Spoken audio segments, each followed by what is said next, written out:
It was a warm summer evening when I settled into the quiet comfort of my log cabin. A place tucked deep in the woods where the hum of crickets blended with the soft rustle of leaves in the breeze.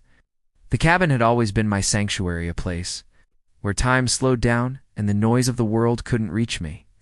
I had just poured myself a fresh cup of coffee and was preparing to enjoy the sunset when an abrupt, aggressive knock at the door shattered the tranquility. At first, I assumed it was a lost hiker, or perhaps a delivery driver who had taken a wrong turn down the gravel road. But when I opened the door, I found myself face to face with none other than Karen, the self-proclaimed watchdog of the local HOA, with arms folded tightly across her chest and her jaw set in determination. She didn't even bother with a greeting before launching into a tirade about how my cabin was not only an eyesore, but also a violation of community standards. She spoke as though she were a sheriff in her own right, rattling off rules and guidelines as if they carried the weight of law. I listened patiently for a moment, but when she declared that I had until the end of the week to leave, I couldn't hold back a chuckle. Calmly, I explained that my cabin was not part of her jurisdiction, nor had it ever been. This land had belonged to my family for generations, long before the HOA had even existed. Instead of accepting that fact, her face flushed red with indignation, and she leaned closer, wagging her finger at me, insisting that rules are rules and everyone must follow them. When I pointed out that she had no authority here, her indignation transformed into fury. She accused me of squatting, trespassing, and endangering the community, none of which made the slightest bit of sense. The situation, already absurd, escalated when she dramatically pulled her phone from her purse and announced she would call the police immediately. I stood there on my porch, sipping my coffee, watching her pace in circles while yelling into her phone, describing me as a dangerous trespasser who had refused to vacate community property. The irony was almost unbearable, but I didn't interrupt. I knew the truth, and I knew the law would back me up. Still, as I leaned against the wooden railing of my porch, I couldn't help but marvel at the sheer audacity. This woman had marched onto my land, into my personal space, and tried to impose rules that were never meant to apply here. She had arrived with the arrogance of someone who believed a printed rulebook outweighed generations of ownership, and now she was involving law enforcement in her crusade. The forest around us was still and silent, as if even nature paused to witness her outburst. A hawk circled overhead, and the last rays of sunlight painted the horizon in gold, a sharp contrast to the storm brewing on my doorstep. Karen, oblivious to the beauty of the evening, was too consumed by her need to control, her voice rising higher with every sentence she barked into the phone.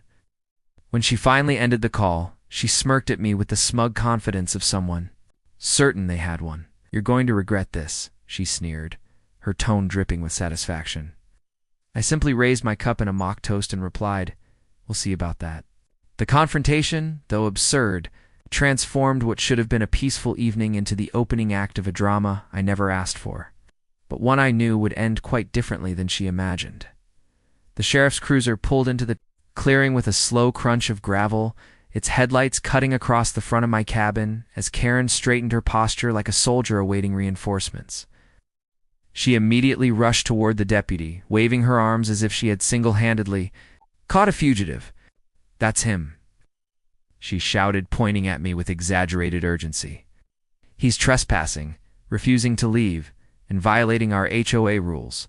The deputy, a seasoned man with a weathered face and the calm demeanor of someone who had seen just about everything, raised a brow but let her rant for several minutes without interruption. When she finally paused to catch her breath, he turned to me and asked in a measured tone if I had any proof of ownership. Suppressing a smile, I went inside and returned with a thick leather folder, deed records, land surveys, and titles stretching back over a century. Handing them over, I leaned casually against the porch post while Karen tapped her foot impatiently, confident that her version of events would be validated.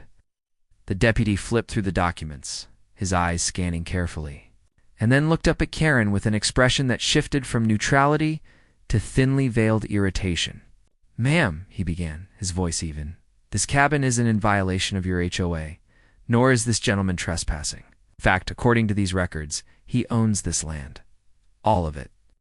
Karen blinked rapidly, her mouth opening and closing, like a fish gasping for air. "What do you mean all of it?" she stammered. The deputy gestured at the papers, explaining that my ownership extended far beyond the boundaries of her neighborhood, that her street, her home, and even the community park her HOA boasted about sat squarely on land leased from me. Silence hung in the air for a beat before the realization hit her fully and her face drained of color. I took the opportunity to clarify, not out of cruelty, but simply to set the record straight. This isn't just my cabin. This entire county has been in my family's name for generations. Technically speaking, you and your HOA pay me for the privilege of being here. The deputy gave a small, almost imperceptible smirk at her stunned expression, then turned serious, again reminding her that filing a false report and harassing a landowner could have real consequences. He suggested firmly that she'd leave immediately before I decided to press charges for trespassing and harassment. Karen, who only minutes earlier had been radiating smug authority, now looked like a child caught misbehaving. She muttered something incoherent about checking with the board before stumbling back to her car. Her indignation evaporated and replaced with humiliation. I watched her taillights vanish into the dusk, the sound of her tires skidding down the gravel road fading into the quiet hum of the forest. The deputy handed my papers back, tipped his hat, and said, "Sorry to bother you, sir. Enjoy your evening." As the cruiser disappeared into the trees, I sat back on my porch with my coffee, finally able to breathe in the serenity I had originally been seeking. The irony of it all lingered with me. The self-proclaimed guardian of neighborhood rules had tried to oust the one person she could never control, angst the landowner of the entire county. The stars began to appear overhead one by one as I reflected on how easily arrogance can crumble when faced with truth. In the end, Karen had learned a lesson that no HOA handbook could teach, and I was left with the simple satisfaction of knowing that sometimes the law of ownership speaks louder than the loudest voice of opposition.